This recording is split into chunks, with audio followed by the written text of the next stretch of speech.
Ya, sebelum masuk kita ke topik dulu, boleh saya bertanya, ini kan hari libur, ini kan hari merayakan apa ini? Apa artinya Isma Miraj? Tolong dijelaskan, Pak. Isra Mi'raj adalah peristiwa di mana Nabi Muhammad SAW diangkat ke Sidratul Muntaha oleh Allah untuk bertemu dengan Allah langsung. Peristiwa itu terbukti secara ilmiah. Kenapa? Karena dalam dunia saintifik pun dipercayai bahwa kecepatan manusia dalam dunia waktu itu berbeda dengan waktu di sisi Tuhan. Teori ini dikemukakan oleh siapa namanya tuh? Teori relativitas. Dan bahwa waktu itu relatif apa bagaimana siapa namanya tuh penemu teori relativitas apa namanya? Siapa? Aduh, tunggu, Einstein ya, nih. Ya, aku tunjukkan dulu. Aku lupa namanya. Ini bukti kalau sah-sah saja dalam dunia saintifik Nabi Muhammad itu bisa pergi ke Sidratul Muntaha dalam waktu yang cepat dengan kecepatan cahaya, karena ternyata memang di dunia saintifik pun diakui waktu itu relatif gitu. Albert Einstein ya guys. Ya, ini kita bacakan dulu ya.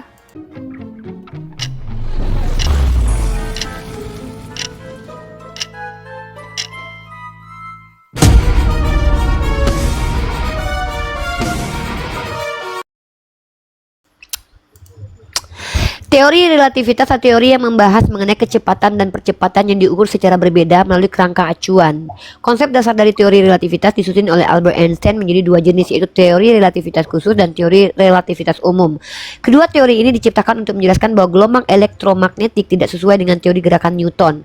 Gelombang elektromagnetik dibuktikan bergerak pada kecepatan yang konstan tanpa dipengaruhi gerakan sang pengamat.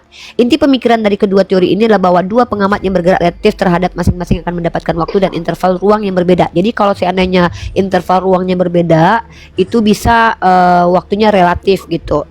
Nah, lanjut teman-teman ya. Dan kalau kita ingin membuktikan informasi-informasi di dalam kitab suci, maka kita harus mendudukkan bukan kejadiannya, tapi sumbernya. Apakah datang dari orang yang jujur atau dari pendusta? Makanya saya bahas sih. Kalau informasi Isra Mi'raj itu datang dari seorang yang bersifat jujur, tidak pernah berbohong, bahkan tidak terbukti pernah berbohong sama sekali. Maka kalau kita membandingkan informasi tentang Elia naik kereta kencana ke langit, Yesus naik ke surga, itu cerita yang sama dengan Nabi Muhammad yang naik ke Sidratul Muntaha.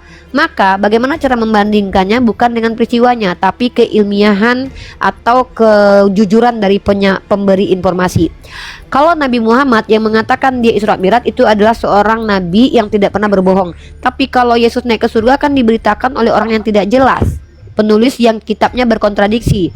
Elia naik ke surga diceritakan oleh orang Israel yang gampang berdusta. Jadi kalau kita mau berpikir secara rasional, mana informasi dari ketiga informasi ini yang benar, maka yang paling benar adalah informasi yang datang dari orang yang nggak pernah berbohong, yaitu Muhammad ibnu Abdullah, yang informasi yang diberikan itu terbukti secara saintifik, divalidasi oleh ilmiah yang tidak bertentangan kurang lebih sekitar 80%. Kalau perjanjian lama menceritakan Elia naik ke surga, Henok naik ke surga, itu kan diinformasikan sama orang yang nggak kredibel, karena kita nggak tahu, jangankan kredibilitas orangnya aja kita nggak tahu, siapa yang kasih tahu dan lihat. Kalau seandainya tentang perjalanan Yesus ke surga, itu juga tidak dapat dari informasi orang yang kredibel. Tapi kalau Nabi Muhammad Isra Mi'raj itu adalah kesaksian sendiri yang datang dari orang yang nggak pernah berbohong seumur hidup. Dan bahkan orang ini adalah orang yang bisa merubah Jazirah Arab dengan ilmu pengetahuan dan meninggalkan peradaban ilmu pengetahuan yang tidak punya kepentingan untuk kepentingan pribadi dan dunianya. Jadi ngapain orang ini berbohong? Rugilah dia berbohong. Kalau dia berbohong malah ditinggalkan. Nah, jadi inilah kenapa secara rasional Isra Mi'raj itu bisa dibenarkan dalam kaidah rasional, karena dapat informasi ini dari orang yang benar, bukan pendusta seperti orang Yahudi yang gemar sekali berbohong. Seperti itu, palsu. Iya, saya sih tidak menanyakan yang berbohong, tetapi saya menanyakan intinya aja, Mbak, untuk apa, Ibu, untuk menjelaskannya. Ini hari apa, perayaan atau hari apa? Pakai Kau bahasa punya kalender awam, nggak? jangan pakai Kau bahasa punya kalender teologi. nggak? Ya kalau kau nggak ngerti bahasaku bukan aku yang salah. Kau Iya, yang nggak saya mampu justru menangkap saya mau bertanya bahasaku. itu karena ini hari libur. Bro, Kristen kalau seandainya nggak mampu menangkap bahasa Iya, saya manusia, ya kau ngomong sama ayam sana. Jangan sama aku. Aku orang, bahasaku ya bahasa orang lah. Kok nggak boleh aku bahasa ilmiah? Kan di sini kaidah umum yang aku bahas. Masa aku pakai bahasa iya yang kau kan, mengerti? Kalau kau kan ngertinya bahasa ayam kepercayaan ya ngomong ibu sama ayam lah. boleh bertanya kan supaya Kan menjelaskan. saya sudah jawab. Kalau kau nggak ngerti itu bukan Waduh, urusanku, kenapa itu sampai urusan begini? kau.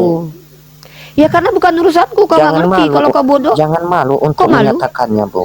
Kok malu? Iya, menjelaskan Seandainya, kepada umat-umat yang iya awam-awam kalau kau nggak ngerti, inilah. kalau kau nggak ngerti itu bukan salahku. Kaunya aja yang terlalu botol. Tuhan kau aja dua.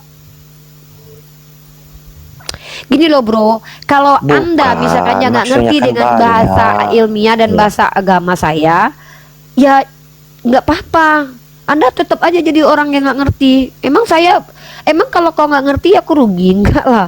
Memangnya kalau anda sebagai Kristen nggak paham bahasa orang, Iya, saya bukan masalah rugi miskin kan tentang enggak? ruginya, beruntungnya, Terus tetapi ya jelaskan. Kita di saya sini sudah berbicara jelaskan. untuk menjelaskan yang benar, bukan membelokkan Saya dan sudah membohongi. jelaskan. Iya, saya sudah jelaskan. Kalau kau nggak ngerti kan itu bukan urusan saya kan. Kalau kau nggak ngerti, terus aku yang berdosa Iya, gitu. berarti dipaksa Kalau kau nggak saya ngerti, untuk terus aku tidak yang bodoh mengerti ya gitu. begitu. Loh, Berarti kau yang nggak seakan-akan ngerti. penjelasan ibu itu Teman-teman, memaksa saya kok supaya tidak mengerti. Dan ini ya kan nggak ngerti terbuka kau? semua ini di muka Ada umum nggak aku kan ini paksa kan kau nggak ngerti? ah. Ada nggak aku paksa kau nggak ngerti? Iya, dengan bahasa kata-kata teologi ya atau bahasa-bahasa Ya inti-inti kalau kau nggak rahasia ngerti, itu, aku tanya. justru itu Kalau saya kau memaksa bodoh, untuk tidak. gini, kalau kau bodoh, nggak ngerti, aku yang memaksa kau bodoh. Kau yang nggak mau pintar, kok aku yang kau tuduh memaksa kau bodoh? Kau bodoh, aku yang gitu. Iya, saya ingin mau supaya saya itu hidup di dunia ini saya lebih tahu saling mengenal Iya kan sudah dengan saya satu jelaskan sama yang tadi. lain. Maksudnya bukan Kan hanya sudah kepada jelaskan. saya saja yang saya mengerti. Kan begitu. Kristen, dengar, dengan saudara Kristen dengar Iya, ya. penjelasan dan Saya kan sudah pemahaman. jelaskan. Kamu nggak ngerti. Iya. Kamu nggak ngerti kan? Nah, sekarang kalau kamu nggak ngerti, ada 1000 orang. Coba saya tanya dulu ya. Teman-teman di bawah ngerti nggak? Coba lihat, lebih banyak yang ngerti atau lebih banyak yang nggak ngerti? Semua Kalau paham lebih di banyak yang sini, ngerti, yang tidak paham itu berarti kau palsu yang itu. bodoh. Kalau kau bodoh, jangan salahkan kami yang ngerti tuh. Pak Anggata Tita paham, Joem mengerti, Andre Kenapa nggak mengerti. bisa Bentar dijelaskan dulu. dengan baik-baik atau Bukan nggak bisa bagaimana dijelaskan, begini? kau yang nggak bisa ngerti. Kalau kau yang bodoh, kenapa kami yang salah? 1000 orang paham, kau yang nggak paham, kok kami yang Begini salah? Ibu, kalau Derita macam lu lah. kami hari ulang tahun Yesus, hari kelahiran atau hari kenaikan Tuhan Yesus kan begitu. Orang yang tunggu dulu. awam ini yang nggak sekolah Sebentar ini jadi dulu. mengerti.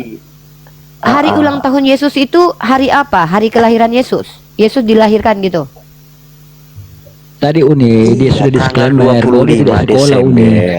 Oh dia tak sekolah, yaudahlah. Dia Gini sudah ya, disclaimer, dia kalau tidak kamu sekolah. kalau Iya, kamu karena bodoh, rata-rata yaudah, di Indonesia ini banyak yang Ya rata-rata tahu. udah di bawah aja. Ya udah. Memang buta huruf ya. Kalau buta huruf udah.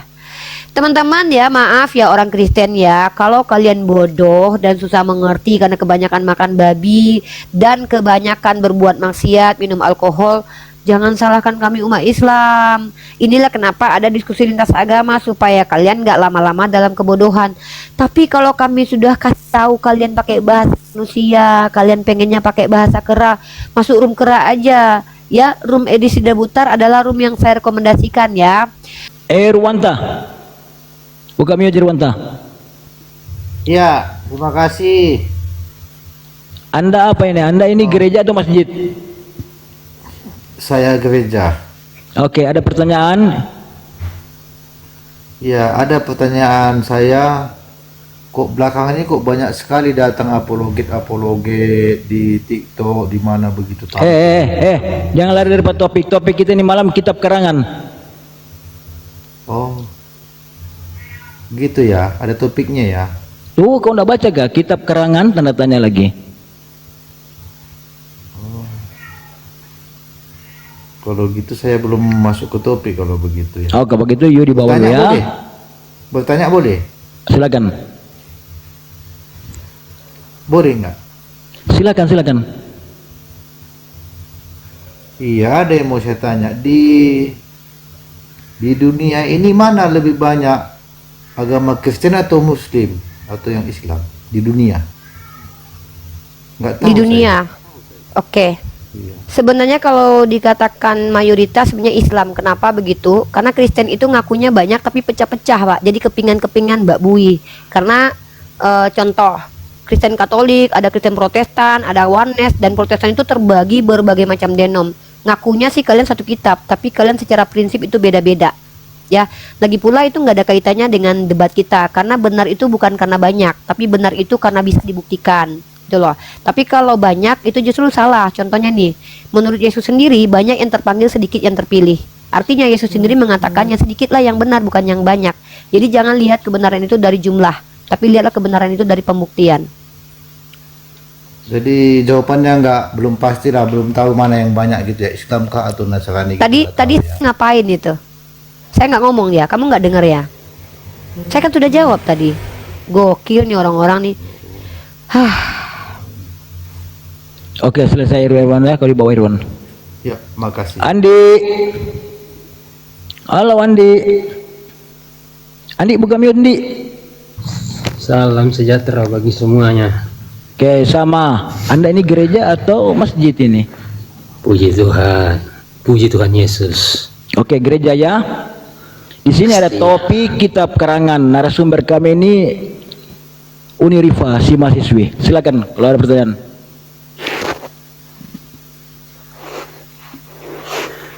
Ya, saya mau tanya, Al-Quran itu karangan siapa ya? Al-Quran itu bukan karangan, tapi wahyu. Karangan itu hasil dari produk berpikir manusia, tapi kalau wahyu itu apa yang diturunkan kepada nabi, berupa wahyu dari kata wa, ha, dan ya, yang artinya tersembunyi dan cepat. Dibawa oleh malaikat Jibril, dibacakan depan Rasulullah, Rasulullah mendengar, diulangi kembali, diperdengarkan kepada sahabat, begitu selanjutnya. Jadi Al-Quran itu bukan karangan. Yang karangan itu adalah kitab kalian, dan itu bukan cuma kata kitab kalian sendiri, tetapi juga para ahli kalian mengatakan begitu. Saya tunjukkan salah satu ahli kalian yang mengatakan bahwa kitab kalian karangan adalah nih. Iya. Nama para ahli kalian adalah si Mulder. Kamu cek di dalam buku Pembimbing ke dalam Perjanjian Lama BPK Jakarta tahun 1963 halaman 205. Jadi benerlah Daud itu pengarang Mazmur tuh, pengarang. Nah, sudah beberapa kali kitab suci menjumpai gejala bahasa orang Israel suka menggolongkan karangan. Nah, itu baru karangan. Nah, terus satu lagi nih, bukti kalau kitab kamu karangan itu kamu lihat dalam kitab Lukas pasal 1, itu hasil penyelidikan. Tapi kalau Al-Quran itu bukan karangan, tapi wahyu yang diwahyukan, begitu. Oke, saya tanya lagi. Berarti yang nulis siapa itu? Oh, kalau penulis di zaman Rasulullah itu banyak. Ada Zaid bin Sabit, ada Ibnu Mas'ud, ada Sayyidina Ali bin Abi Thalib, ada Ubay bin Ka'ab. Setelah Rasulullah wafat, dimushafkan oleh Zaid bin Sabit, semua sahabat memushafkan. Kemudian setelah Abu Bakar Siddiq wafat, pengganti Rasulullah, kemudian muncul Umar Ibn Khattab 10 tahun menjadi khalifah. Mushaf yang menjadi autografa pertama dibukukan itu disimpan oleh istrinya Nabi Muhammad, yaitu anak atau putri dari Umar Ibn Khattab, dijaga oleh Hafsah. Kemudian mushaf pertama itu diambil oleh Utsman, kemudian dituliskan kembali, kemudian baru disebarkan ke banyak daerah. Jadi kalau sekarang itu dicetak sama Kemenak. Kamu mau yang mana? Kalau di zaman Rasulullah itu Zaid bin Sabit, Ubay bin Ka'ab, Ibnu Mas'ud. Jadi banyak penulisnya. Oh, sama aja poinnya. Alkitab juga diilhamkan oleh Allah dan firman Allah. Oke, pertanyaan selanjutnya. Beda. Jangan Ya, aku nggak sama mau. saja. Enggak mau, enak aja nyamain kitab lu sama kitab kita. Kitab Al-Quran kita tuh wahyu, kitab lu karangan.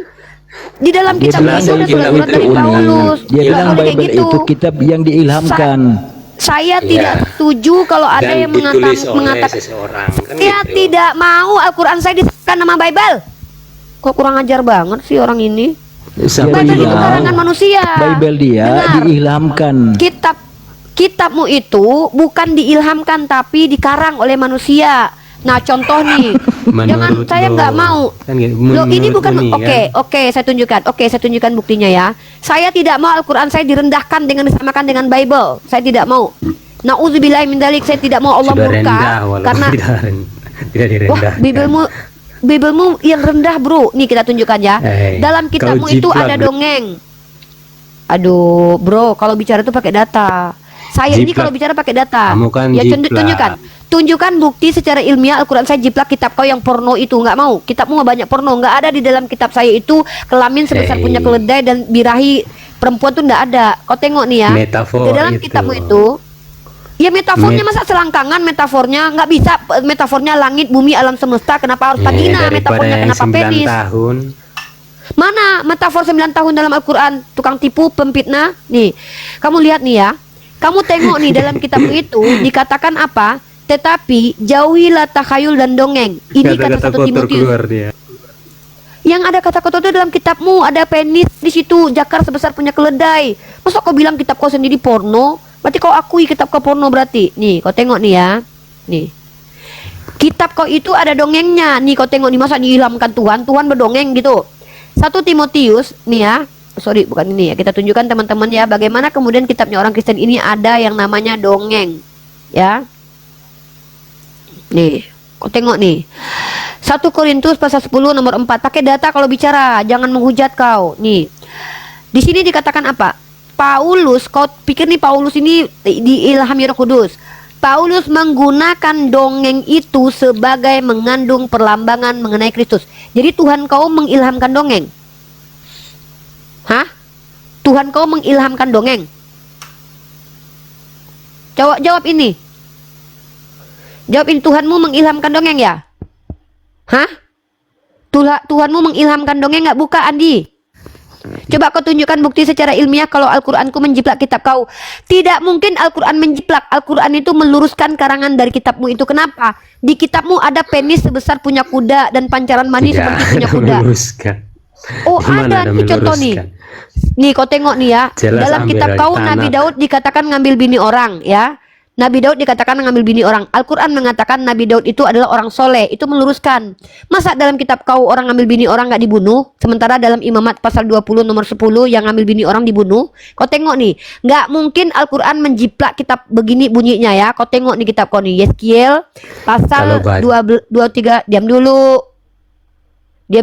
kalau saya bicara pakai data kamu nih kalau ngomong pakai apa pakai kebodohan nih kita teman-teman ya Yeskiel pasal 23 nomor 20 nggak mungkin Al-Quran kalau Al-Quran ku jiplak kitab kau kenapa kami nggak ada kitab pornonya gini nih kau tengok nih kalau ada kitab kayak gini aku yang nggak mau baca kitabnya nih kau tengok nih ia birahi kepada kawan-kawannya bersundal yang auratnya seperti aurat keledai dan jakarnya seperti jakar kuda metaforanya kenapa harus penis kenapa Tuhanmu metaforanya harus penis nggak bisa yang lain gitu bunga kek sebesar biji kelapa kayak kenapa harus jakar kenapa Ya, aku jawab ya karena Tuhan kau porno gitu jawab. otaknya mesum kalau kalian Coba kau di tengok surga itu di surga itu pecah perawan terus atau bagaimana ya iyalah kau pikir di surga Kristen yang adanya nggak perawan semua perempuannya karena pesundal lebih banyak di situ di surga kami makanya- perawan lah perempuannya oke aku tanya sama kau di surga kau perempuannya perawan nggak ayo jawab di surgamu perempuannya perawan nggak jangan mood biar kita Tidak. jawab enak. ya jawab di Ya, surga ya, Kristen saya tanya. perempuannya perawan nggak Kamu bilang porno-porno tapi di yang kau dalam ajarkan surga Kristen yang mesum itu kitab kau itu mengatakan penis besar punya keledai pancaran maninya kayak iya kuda kan jelas kau Sekarang juga ku tanya, mengatakan di mana surga di itu Al-Quranku kawin ajaran musim? mawin. di dalam Itu surga kan kau ada kawin hanya anak berpikir domba dengan nih seksual, nih kenikmatan yang ada seksual itu. oke yang ada penari striptis itu di surga Berarti kau nih pesundal lebih dulu kemesuman. masuk surga lo yang mesul tuh kitab kau nih Yesus berkata pesundal lebih dulu masuk surga maka di dalam surga kau tuh banyak lonte maka pertanyaanku adalah lonte-lonte ini perawan nggak di surga surgamu? Kristen Nih. itu Nih surga Kristen nih isinya nih ya teman-teman perhatikan ya surga Kristen itu isinya apa nih kata Yesus aku berkata kepadamu sesungguhnya pemungut-pemungut cukai dan perempuan-perempuan lonte akan mendahului Kristen masuk ke dalam kerajaan surga Yang ada pornografinya itu di surga Kristen. Artinya Karena dia yang paling dulu masuk surga itu lonte. Diampuni dia. Mana? Tunjukkan bukti kalau lonte-lonte ini diampuni dulu baru masuk surga. Kau tunjukkan datanya. Itulah jelas makanya mereka Mana? masuk surga. Mana? Ya mana datanya? Itulah Lonte itu jelas, diampuni dulu. itulah Mana? datanya. Mana? Di mana diampuni di sini? Mana kata Itulah diampuni? datanya. Mana diampuni? Mana diampuni? Itu Di sini tidak ada dikatakan bahwa lonte ini diampuni dulu, tapi lonte ini langsung masuk surga. dia masuk surga itu Aku karena berkata, diampuni. Kalau tidak mana? tidak Ya mana? masuk. Ya mana? Ya, orang Mana masuk diampuni? surga itu karena diampuni. Ya mana? Ngerti nggak? Mana Logikamu tertulis? di mana? Mana tertulis? Ya, logikamu di mana? Mana tertulis? Mana tertulis? Logikamu. Mana Tidak ada tertulis? logika. Mana tertulis? Logikanya di Logikanya, kitab kau kalau orang dikatakan masuk surga, lonte masuk surga. Berarti dia sudah diampuni. Logika kau pula. Mana ada logika kau bilang logika Tuhan kau mati kok pakai logika kau? Orang masuk surga karena sudah diampuni dan diselamatkan. Mana datanya? Mana datanya? Itu Mana? data jelas. Mana? Mereka yang dahulu Mana di masuk situ? surga. Mana? Berarti sudah diampuni. Ya udah mana? Kutanya, pesundal itu sudah berubah nggak? jelas. Pesundal itu berubah nggak? Itu Kalau dia jelas. berubah, Ya, kalau dia gini, berubah jadi orang baik maka dia tidak lonte dengar. masuk surga itu karena Dengar dulu. apa? Kalau ada lonte masuk surga, berarti dia dengan profesinya masuk surga. Bukan. Contohnya gini, diam dulu Bukan. kau. Nih, ku ajak kau berlogika ya. Misal nih, Bukan pecah Kalau perawan ada- di surga. lonte itu Di perawan surga nggak? itu hidup seperti Lonte malaikat. itu perawan nggak? Lonte mana Di dalilnya? Di surga seperti malaikat. hidup Coba di mana dalilnya? seperti malaikat. Di mana? Itu Di bukan mana dalilnya? Alkitab. Kau Mana? tidak baca Mana? Alkitab Oke, dan kau oke, kutunjukkan kau kitabnya. sembarang Diam. ngomong. Inilah kenapa aku Kristen bilang, mengajarkan kenapa surga Kristen itu bukan ini hidup seperti mana dalilnya? Mana? Tidak ada dikatakan di surga kau hidup seperti malaikat, surga tidak ada. Kristen, Yang ada jelas. itu tidak ada, bro. Kau dibodoh-bodohi sama kitab kau nih ya. Yang ada itu hari kebangkitan kau seperti kau malaikat Google nih. ada itu. Tidak ada, aku udah Uni baca ini kitab tidak- kau itu. Yang ada itu adalah pada waktu manusia dibangkitkan seperti malaikat di surga, bukan ketika manusia di surga. Yang ada itu pada waktu dibangkitkan. Sejak kapan Kristen dibangkitkan langsung masuk surga? Saya Botol. bilang. Nah, tanya dulu, bentar. Kita pakai logika teman-teman ya. Teman-teman saya tanya nih. Diam dulu ini ganggu nih. Kalau kau nggak bisa diskusi bagus-bagus, kau turun aja lah. Bisa nggak kau tunjukkan data yang kuminta? Tunjukkan Kau sama aku. takut, Orang makanya Kristen kau itu mau ancam gitu ya. bukan takut. Aku nggak dapat data. Kau tunjukkan ayatnya bahwa Kristen di surga seperti malaikat. Tunjuk datanya. Ada kau Google. Mana? Kok aku yang Google, kau yang sok-sokan mengatakan kitab kau ada kok. Udah di bawah aja kau. Memang kau menjijikan ya. Gini aku tanya. Sekarang saya tanya nih, Nandar. Gua ajak lu berlogika, Nandar. Nandar, kalau ada security masuk mall, Nandar monyong ini. Woi. Dengar gue tanya. Gini gue tanya. Nandar masuk Nandar masuk mall. Yang masuk itu orang yang dengan profesi tertentu atau nama orang? Jawab. Nama. Oke. Security masuk mall. Berarti yang masuk mall itu orang yang dengan profesi tertentu atau nama? Profesi. Lonte masuk surga. Berarti yang masuk surga itu mantan lonte atau lonte? Jawab. LC. Itu dia. Jadi kalau ada lonte masuk surga, itu bukan mantan lonte, tapi orang yang berprofesi sebagai lonte. Kalau dia tidak lagi jadi lonte, maka bukan lonte dikatakan, tapi dikatakan begini, mantan lonte masuk surga. Gitu. Ini yang dikatakan masuk surga itu lonte, pelacur, pesundal. Maka yang masuk surga adalah seorang wanita yang profesinya sebagai lonte. Ngapain dia di surga nanti? Melonte lah. Gitu.